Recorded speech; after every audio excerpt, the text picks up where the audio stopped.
History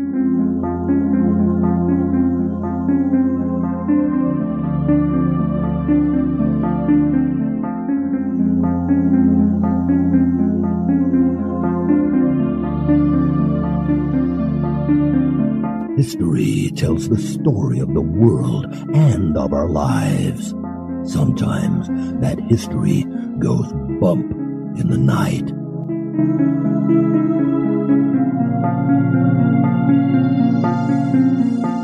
Broadcasting from the center of oddity and the supernatural in Central Florida, it's the History Goes Bump podcast. Hello, you spectacular people. Welcome to this 378th episode of the History Goes Bump podcast. Ghost Tours for the Theater of the Mind. I'm your host, Diane. And this is Kelly. Kelly, you remember watching The Haunting of Bly Manor? I certainly do. And you remember what Bly Manor looked like? I do. Well, I believe that Thornewood Castle was an inspiration for that. It's not exact, but it's pretty darn close in its appearance. Very cool.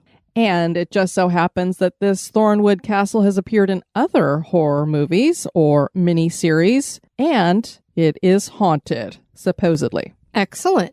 So that's what we're going to be talking about on this episode.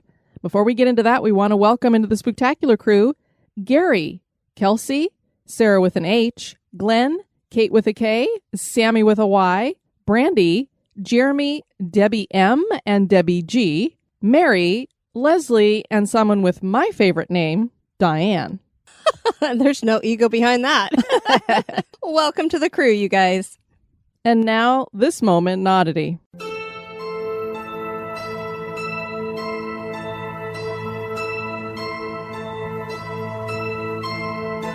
The moment in Oddity was suggested by Breanne Sanford. We live in the lightning capital of the United States here in Florida.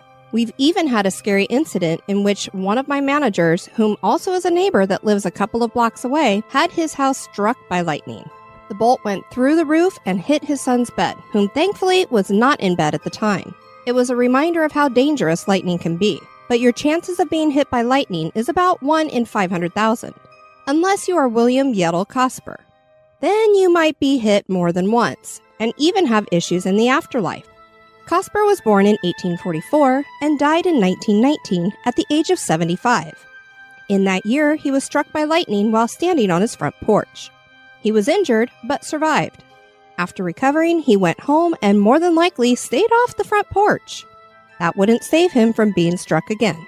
He was hit this time while inside his house, and this strike proved to be fatal. His family was devastated and had him buried in the Childersburg Cemetery in Alabama.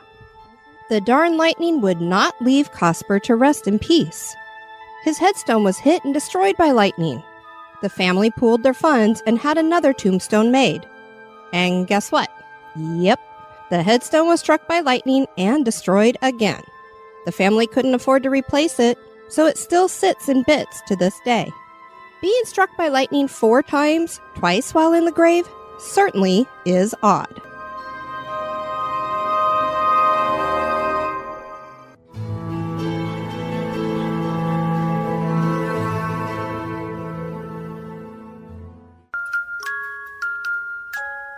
Are you afraid of the dark? That's just silly. What you should be afraid of is the thing that watches you sleep. And now, this month in history.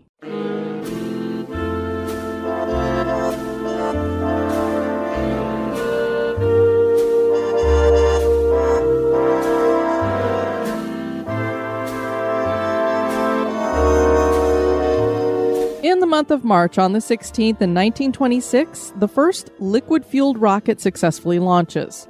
The Chinese had developed the first rockets out of gunpowder in the early part of the 13th century, and these were probably glorified firework rockets. Europe would follow later that same century with gunpowdered propelled rockets. There was a man named Robert H. Goddard whom had big dreams and found inspiration in the writing of H.G. Wells. He wanted to build a rocket that would go to space, but clearly gunpowder rockets were never going to be able to do that. He was a physics teacher, and he proved that rockets could propel in an airless vacuum-like space. After that, he started experimenting with various liquid fuels like hydrogen and oxygen. Goddard made his test rocket out of thin pipes. It was 10 feet tall, and he filled it with liquid oxygen and gasoline. On that 16th day of March, Goddard launched his rocket in Auburn, Massachusetts, and it traveled for 2.5 seconds at a speed of about 60 miles per hour. It reached an altitude of 41 feet and landed 184 feet away. Goddard was initially ridiculed in the press for his ideas as they scoffed at the idea of a rocket to the moon. With the New York Times writing in 1920, Dr. Goddard seems to lack the knowledge ladled out daily in high schools. Goddard continued working on his rockets until his death in 1945. He never got to witness the work of NASA and all they would accomplish, but his name does appear on NASA's Goddard Space Flight Center in Greenbelt, Maryland.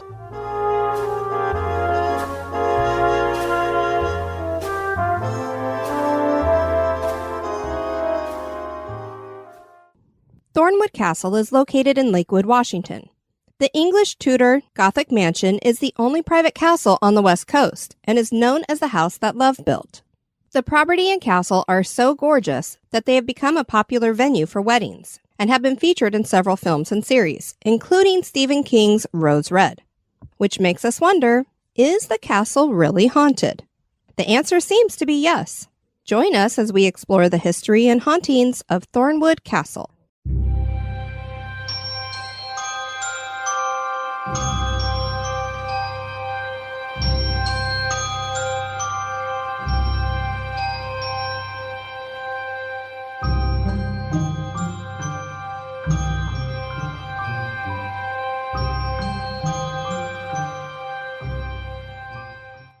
Lakewood, Washington was originally known as the Prairie, which was a beautiful area that the Nisqually and Steilacoom Native American tribes used as a gathering spot and hunting ground.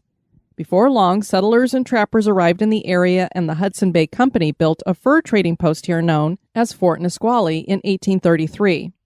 As fur trading declined, Fort Nisqually closed and was sold to the United States in 1869.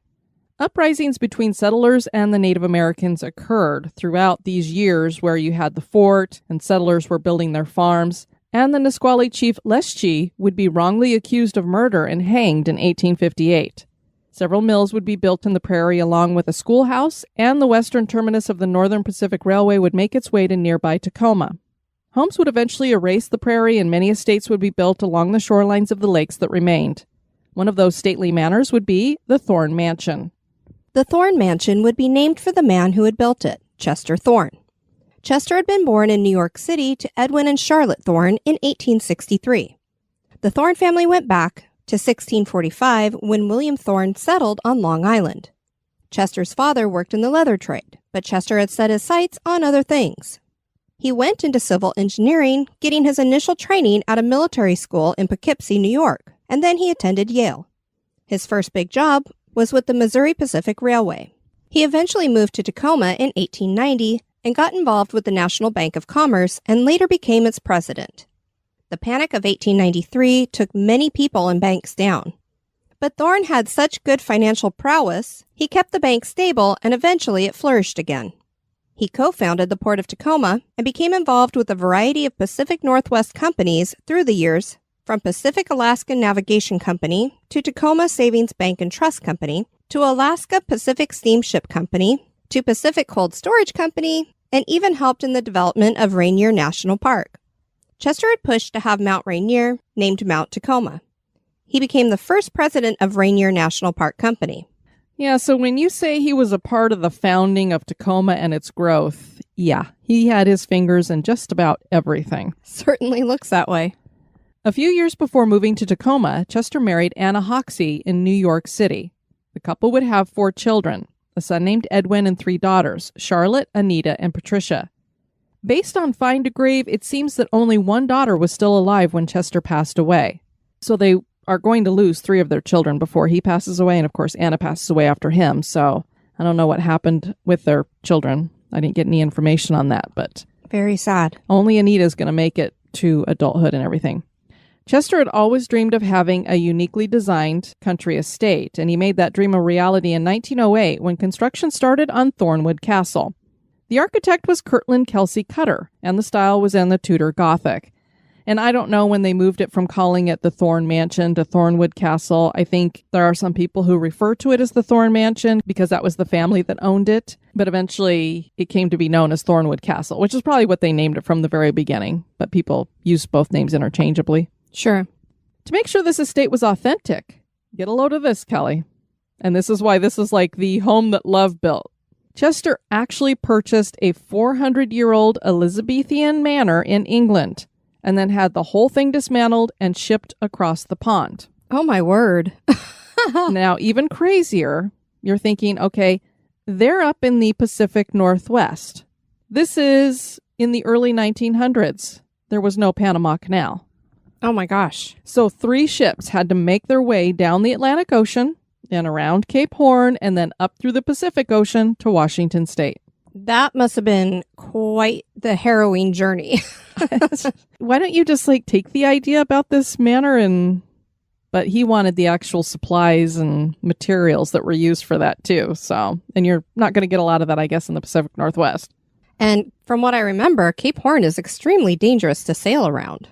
Yeah, we have all kinds of stories of shipwrecks going around Cape Horn. So yeah, and he had to get 3 ships around that. This included their front door, an oak staircase, oak paneling, and red brick. There were also 100 pieces of stained glass that were salvaged from European churches dating back to the 15th and 16th century. This collection of art glass had belonged to an English duke who had collected it over 40 years. That I would love to see. Yeah. I love stained glass. I do too. And apparently this duke, I don't know if he's just like, I want to sell my collection. And Chester said, okay, I'll buy it. The initial construction started with a 3-foot-thick foundation. The exterior walls were built from concrete, and the imported brick was then reinforced with steel. They were 10 inches thick. The floors were made from 18 inches of concrete. Construction took 3 years, and when the house was completed, it had 54 rooms, 22 bedrooms, 22 bathrooms, covering 27,000 square feet. I am not cleaning 22 bathrooms. I'm sorry, that's a bit much. Just a tad. It had cost $1 million to build. There are 17 chimneys made from sandstone, but only around half of them are actually connected to fireplaces, fashioned from Florentine marble. The other half are ornamental. 40 servants were employed at the house to meet the needs of the family. So you basically just want it to look that much more grand with all the extra faux fireplaces. Yes. Or chimneys, I should say. At Epcot, when you're going through the UK area and you look at some of the houses there and they even have them authentic with looks like it has soot up on the chimneys, but they have several chimneys that are just sitting up there. So I guess that was the look. I guess so.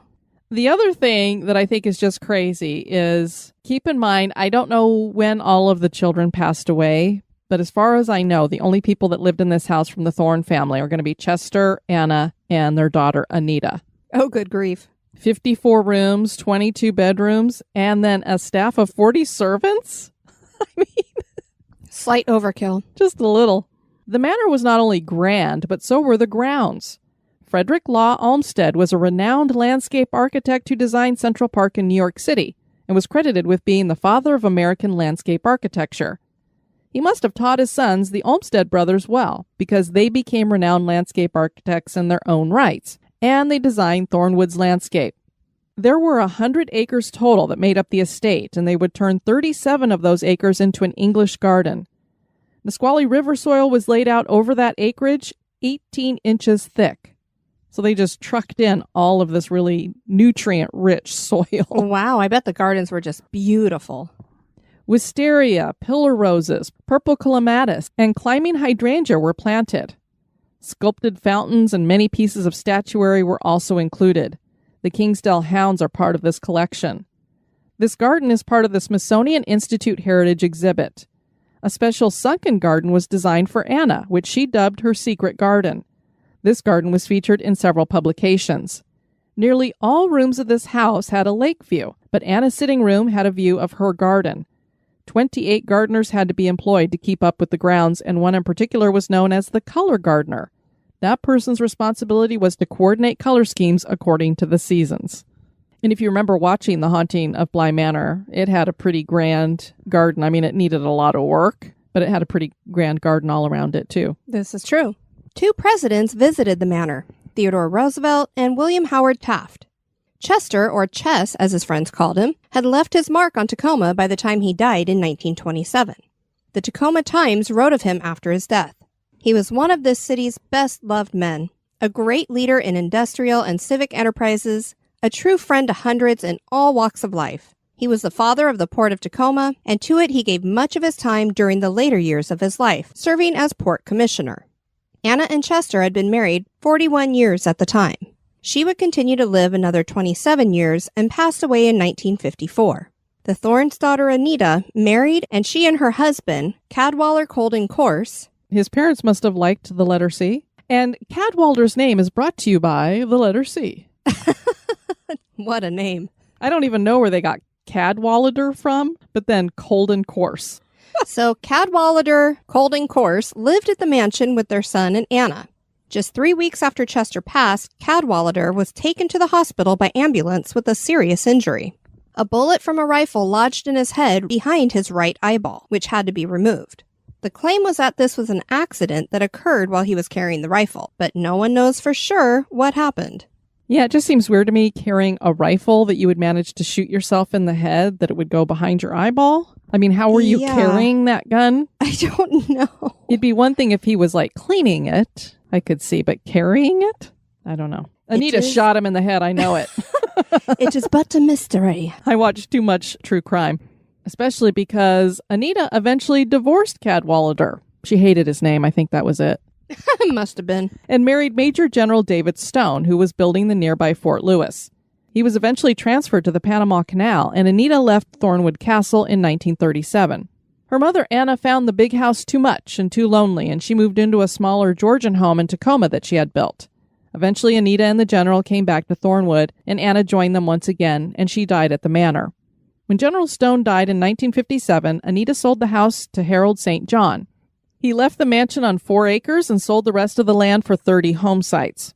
Parts of the house were turned into apartments. St. John sold the property in 1965 to Frank McMillan, and he later sold it to Perry Palmer. Steve Redwine bought it in the 1980s, and it was added to the Register of Historic Places.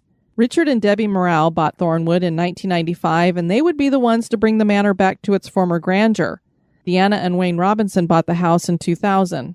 The renovations they continued on the house were painstaking and amazing. The Great Hall had been blocked off into rooms to make an apartment. The fireplace was bricked in to about half its size. Ceiling molding was damaged in many places. They redid everything, opening up the hall once again, restoring the fireplace to its original size, and redoing the wood floors and wood paneling. They used a special technique to restore the ceiling molding. To make sure it all matched, they taped off areas that were undamaged and used a rubber compound to make a mold they could use to make new ceiling molding. On Thornewood Castle's website, they have a bunch of pictures showing all of the different restoration they did in the different rooms and stuff. And it's just amazing to watch how they did a lot of this stuff so that they could get it to look like it had been at one time. Very cool that they took the time to go through all that effort. And when you're talking about restoring wood floors, I mean, we're talking huge spanses of area that they had to do. And now a little break for a word about one of our sponsors. This episode of History Goes Bump is brought to you by Smile Brilliant. Kelly, wake up. What? I'm awake. You're grinding your teeth again. Are you worried about something? Maybe our recent investigation made you fearful or anxious? I ain't afraid of no ghost. It's just something I've done out of habit, I guess. We need to get you a night guard for your teeth. But dentists charge like $200 to $300 for those. Well, I found something that's going to work even better than going to the dentist. Smile Brilliant. They have a lab direct process where you can get a custom fitted night guard for as little as $45. You're kidding. No, and don't feel like you're alone in this because about 40 million other Americans grind their teeth too. And you know, if you don't get that in check, it could cause an abnormal bite, worn enamel, tooth decay, sleeplessness, and it wakes me up. Aw, poor baby. And you know something else that's great about Smile Brilliant? Have you seen Mort's teeth? They're pretty nasty. Oh, but I thought I had pretty choppers.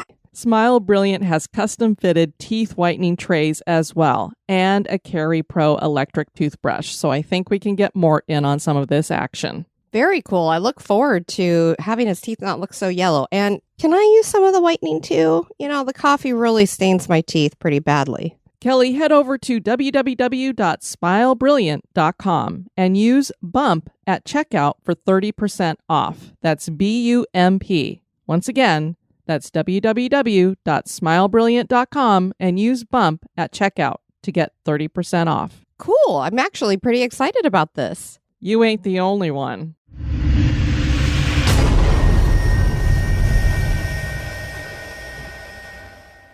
Today, Thornewood Castle is a bed and breakfast featuring suites filled with antiques and historical pieces.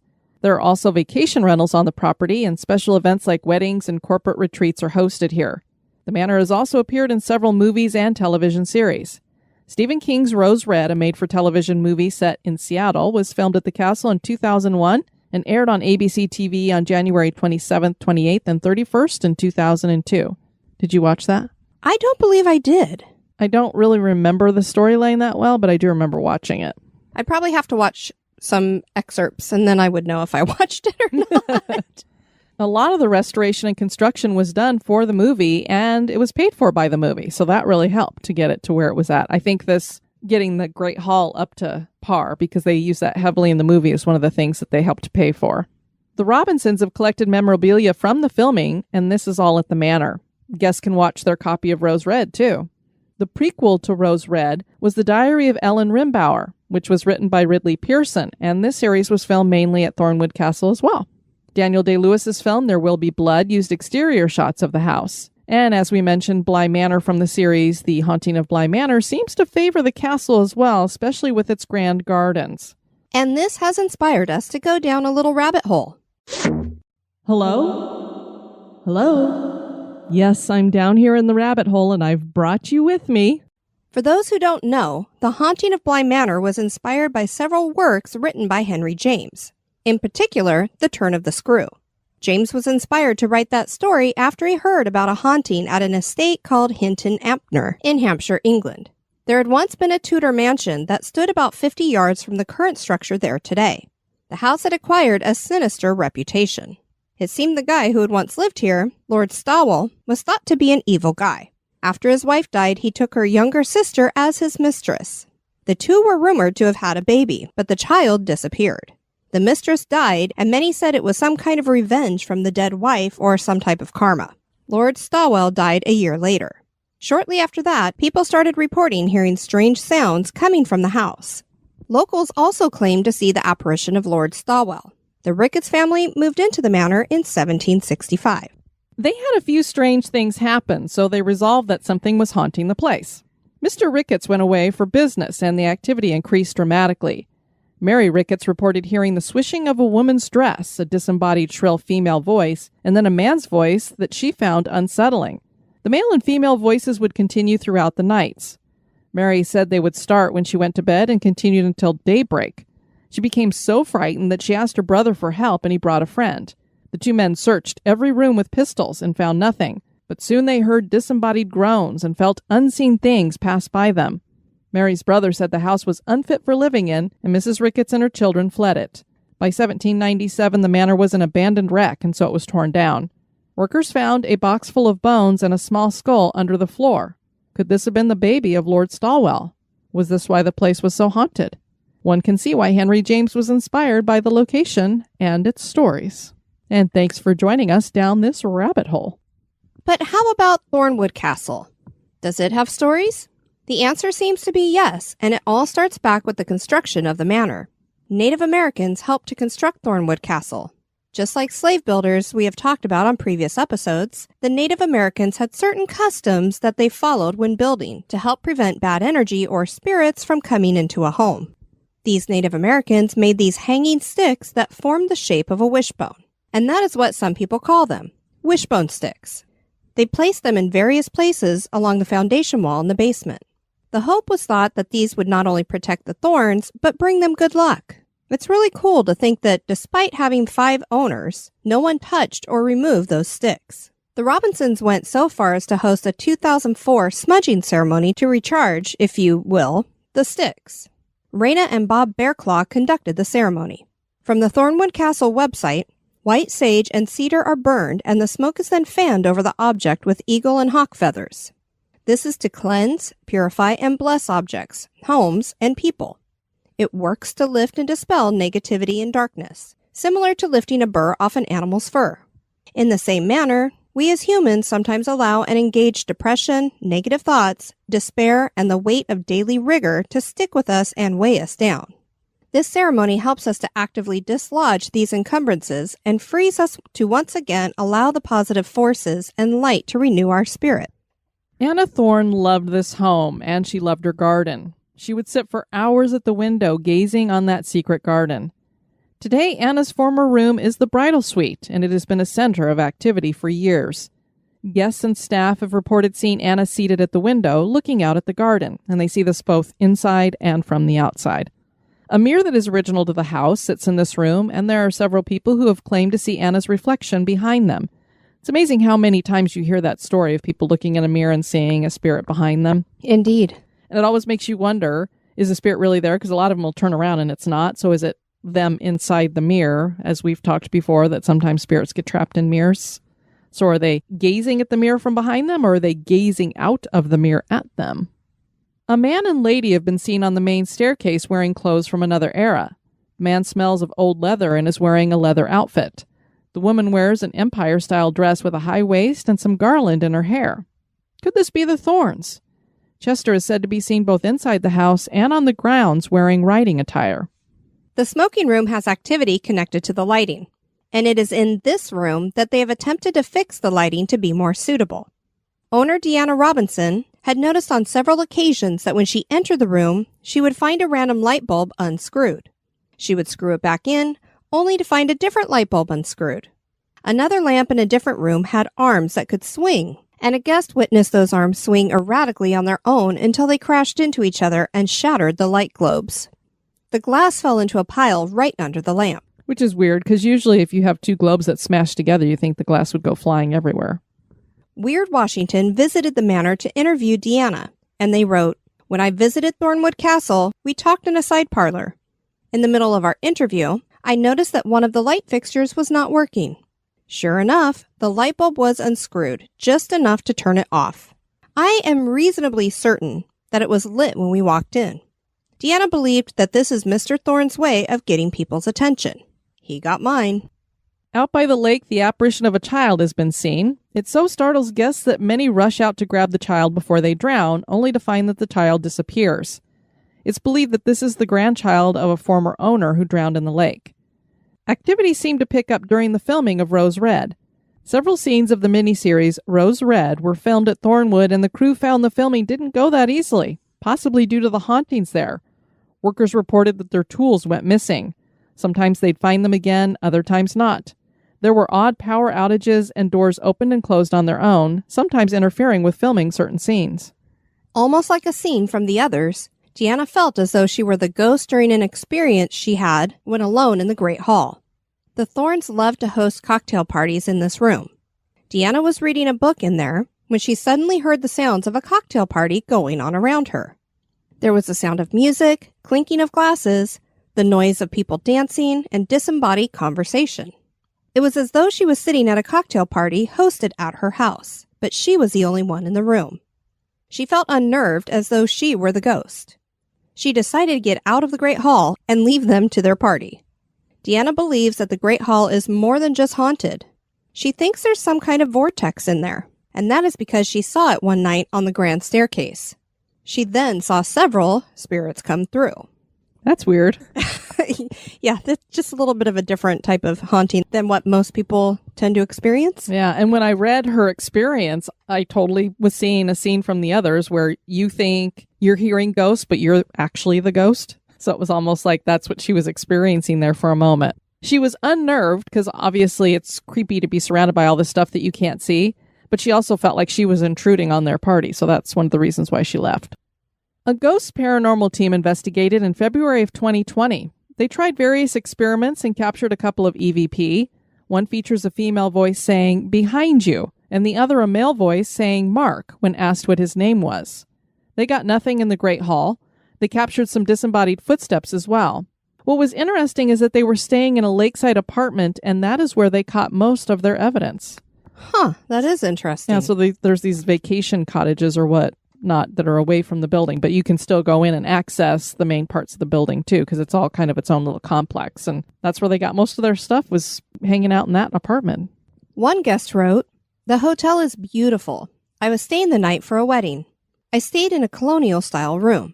Occasionally, you would get a scent of smoking tobacco or a cigar. I went into the media room, just a room with a bunch of DVDs to pick from, and no one was in there with me. The floor creaked right behind me, and I could feel as if someone stepped right behind my right leg. I ran back to my room, and my sister-in-law said I had no color in my face." I take it she didn't grab her DVD? I would imagine not. Other activity reported by guests include a guest looking at something in the third-floor closet when she felt someone behind her. When she turned, she saw a man in period clothing with his hands on his hips as though he were perturbed that she was going through the closet. She turned away and looked back, and he was gone. A white-haired female apparition has been seen going into the office, but no one is in there when she's followed. There's a hall of mirrors with a carpet runner down the middle. This runner is always off-center. Employees put it back to center, and even though no one is in the house, they'll find it off-center once again. A man wearing a gray suit has been seen in the music room. And this story is funny. Apparently, a woman and her daughter were looking at a portrait painting and insinuated that the woman in the portrait was ugly. They both felt a need to apologize as though someone had overheard them. Later, they went to go down the stairs, and the woman fell down right in front of the portrait. Her daughter laughed and then proceeded to slip down several stairs before catching herself. Perhaps they were clumsy, or was it the picture? Maybe it served them right. I know. You should say bad things about people in pictures. You never know if they're just hanging out right there looking at their own picture.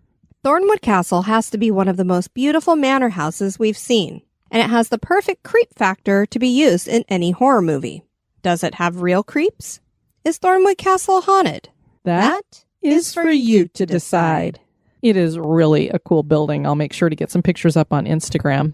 We encourage you guys to check out our website at historygoesbump.com. And if you want to send us some feedback, you can do that at historygoesbump@gmail.com.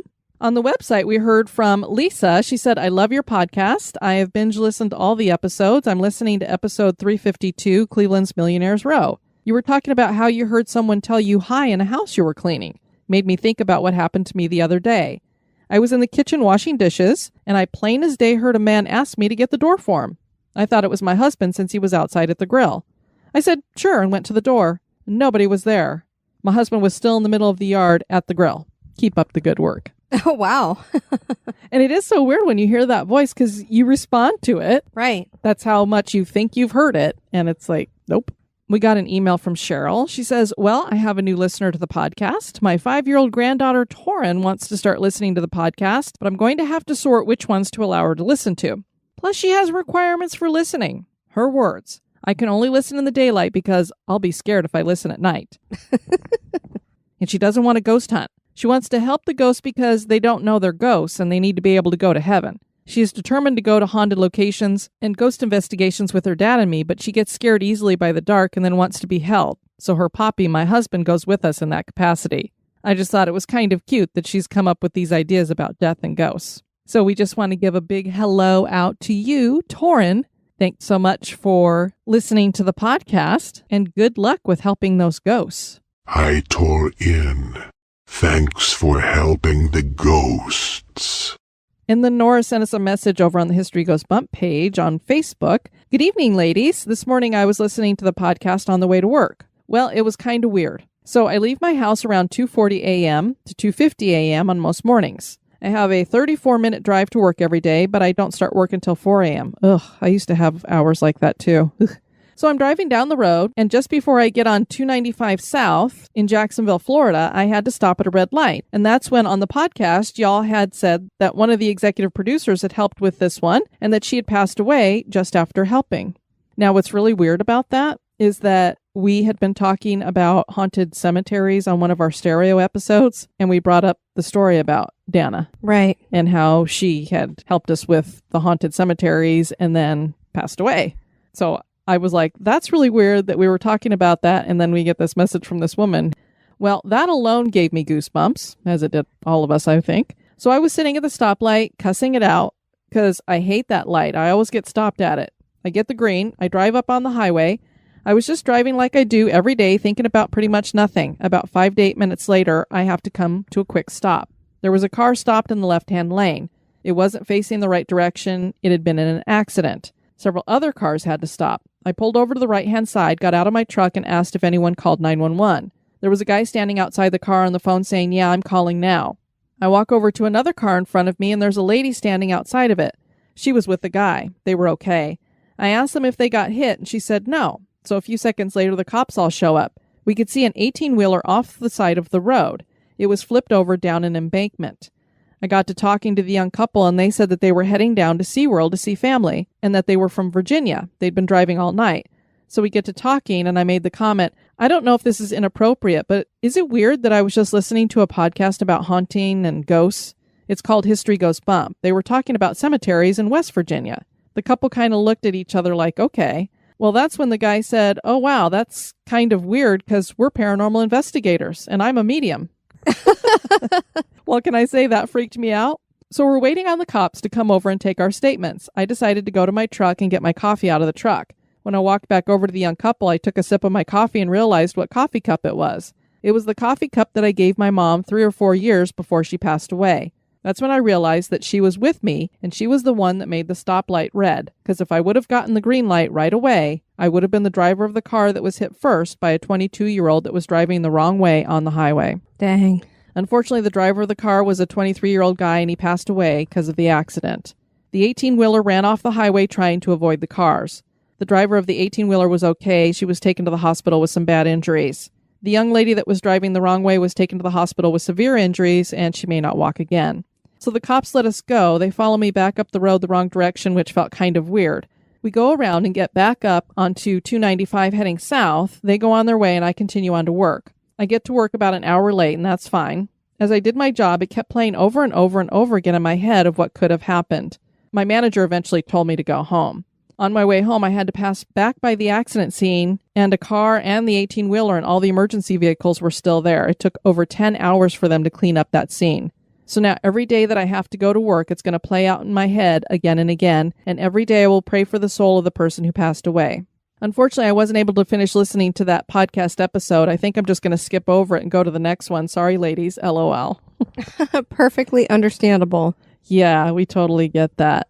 She just felt like she should share that with us. So she said, "Sorry for the long story." And she goes, and if you do know anyone in Virginia that it's a young couple about 25 to 30 with 2 kids, can you let me know? I'd like to know that they made it to SeaWorld okay and if they had a great vacation. So yeah, what a crazy story. And it's another one of those times where you're like, here I am, because I've done that many times when I've been yelling at a light, like, can you just change already? Right. And there's always that one light that always is red when I get to it. I rarely get there when it's green. And here she was going, meh, meh, meh, meh, meh. And then she gets up there and she's like, the timing based on all this, because she got onto the accident pretty much right after it had happened. Right. Makes you go, wow. Yeah, I think many of us have had experiences like that. Not necessarily coming up on an accident, but sitting at a light that's always red and you get frustrated and, there's a reason behind everything.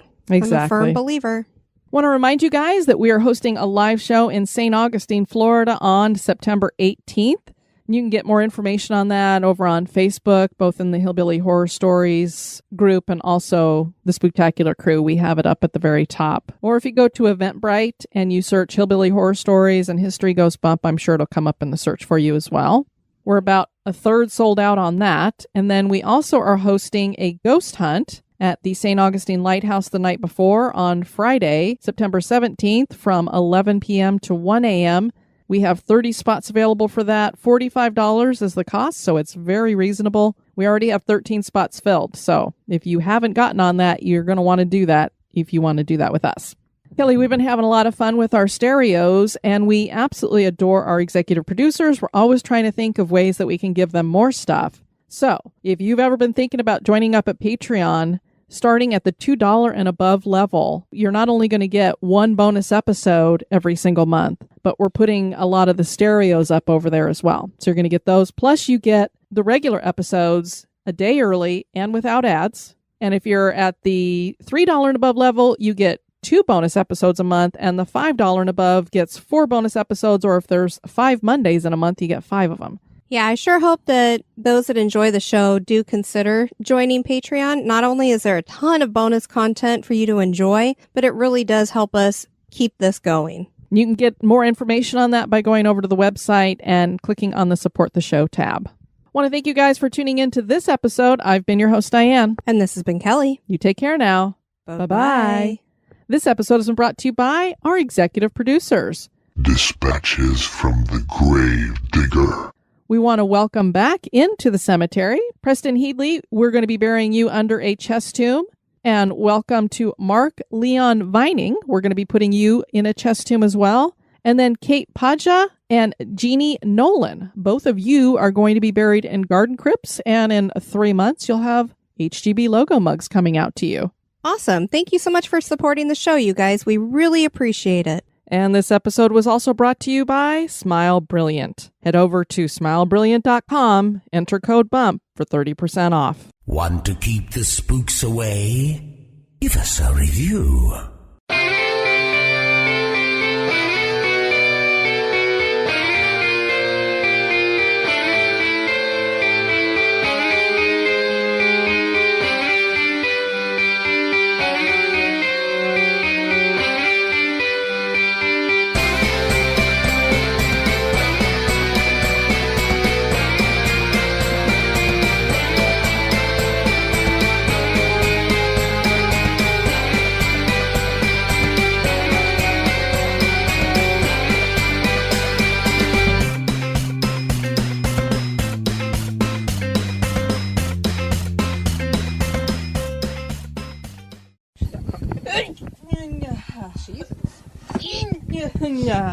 This is Diane's sneeze.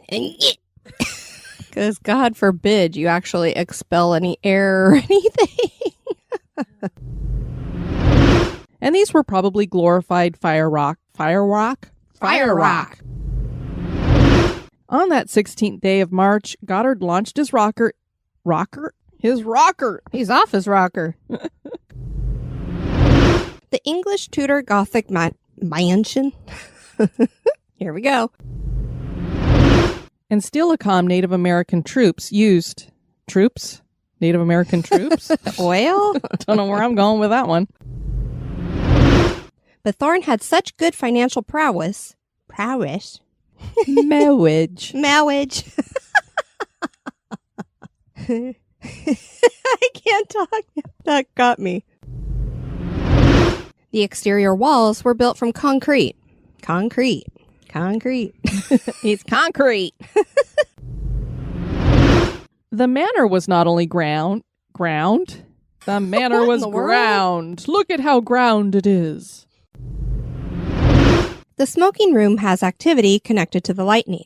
The spirits in the manor don't seem to like... Whoa. You said to the lightning? You said to the lightning. Oh, lighting. Instead of lighting. I was thinking lightning from before. The smoking room was actively been connected to the lightning. You light up and bam! Don't light a cigarette near the lightning. Come on. I'm gonna get hit 4 times. The spirits in the manor don't seem to like much light. And What? You understand me. Come on. Weird Washington visited the manor to interview? Interview? 3 times? Can I interview you?